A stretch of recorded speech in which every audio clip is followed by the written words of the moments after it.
Òwe Yorùbá kan sọ wípé ìgbín kì í fẹnu kán ayé kó má rí tiẹ̀ jẹ. Literal meaning, the snail does not touch the ground and not see its own to it.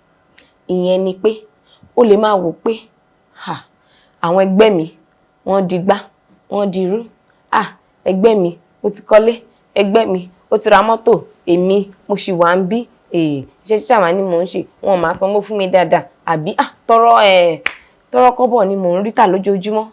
Ṣe lẹgbẹ́ mi níbi store bíi 4, 5 nínú ọjà ńlá. Rárá o.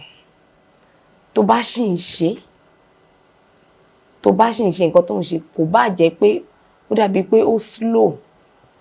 Whatever you are doing, even if it looks like you are slow, you are not moving forward the way you want, but you can see tiny little improvement.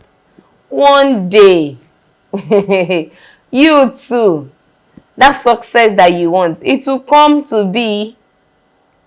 Kò sí pé ká sáré, ẹ má jà ká sáré ju orí àti ẹlẹ́dàá wa lọ. Torí pé tí o bá sáré ju orí àti ẹlẹ́dàá ẹ lọ, nǹkan tí wàá pàdé níwájú, o lè má like ẹ̀. Ẹ̀mí ẹ gan lè lọ sí díẹ̀díẹ̀, bíntín. Ìwọ ṣá má ṣe rẹ̀wẹ̀sì. Ìwọ má sọ pé ó ti sú mi, mi ṣe mọ́. Ìwọ má sọ pé o fẹ́ gbẹ̀mí ara ẹ̀. Torí pé díẹ̀